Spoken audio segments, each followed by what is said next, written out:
মিজানুর রহমান আজাহারি নাকি বাংলাদেশে আসছে। আচ্ছা, এতে কার বাল ছিড়ানি গেছে? সে বাংলাদেশে আসছে।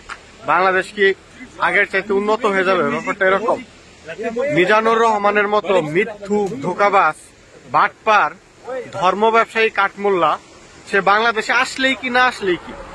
এখন অনেকেই বলবেন যে ভাই মিজানুর রহমান আজাহারিকে আপনি মিথ্যুক ধোঁকাবাজ কেন বলতেছেন? তার ভক্তরা যারা আছে, এখন মিথ্যুক ধোঁকাবাজ বলতেছি এই জন্যই, সে যে একজন মিথ্যুক এটার প্রমাণ আছে, এটা প্রমাণিত সত্য, ঠিক আছে?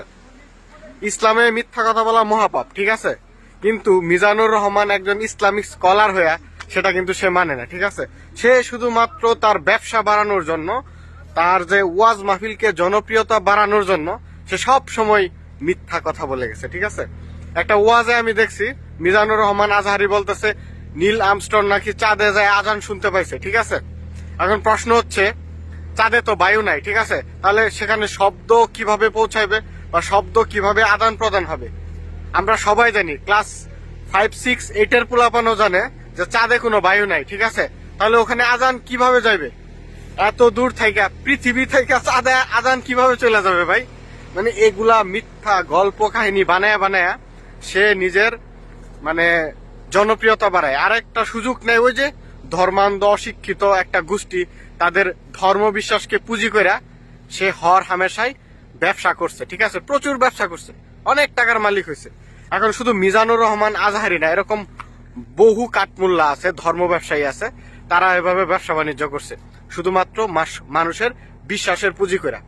এখন মিজানুর রহমান আজহারি শুধু এই একটা বক্তব্য না, এরকম অনেক বক্তব্যকে অ্যানালাইসিস করলে দেখা যায় যে সে মিথ্যা কথা বলছে। শুধু মিজানুর রহমান আজহারি না, এরকম এনায়েতুল্লাহ আব্বাসীও এরকম মিথ্যা কথা মাঝে মধ্যেই বলে, কিন্তু তারাই আবার ফতোয়া দেয় ইসলামে মিথ্যা কথা বলা কি জায়েজ নাই, খুবই গুনার কাজ। এরা কত বড় বাটপার ধর্ম ব্যবসায়ী, মানে ধর্মকে পুঁজি কইরা মানে যা ইচ্ছা তা তারা বলতে পারে, ঠিক আছে? তারা কতটা অসৎ একবার ভাবতে পারেন? তারা ইসলামকে ফলো করে, তারা আল্লাহকে বিশ্বাস করে, আবার আল্লাহর কথাই তারা মানে না, ঠিক আছে? নিজের স্বার্থের জন্য তারা মিথ্যা কথা বলে।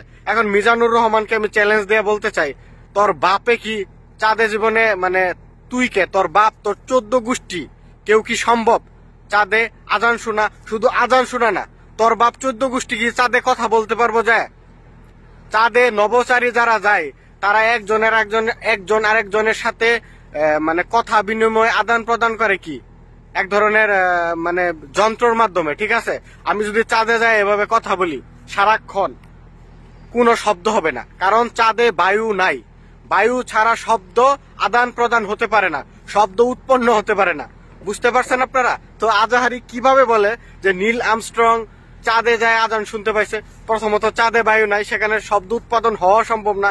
আর দ্বিতীয় হচ্ছে এত দূর, মানে পৃথিবী থেকে চাঁদ পর্যন্ত মানে শব্দ যাওয়া সম্ভব নয়। এটা পুরাপুরি গাঁজাখুরি মিথ্যাবাদী কথাবার্তা, মিথ্যা কথা।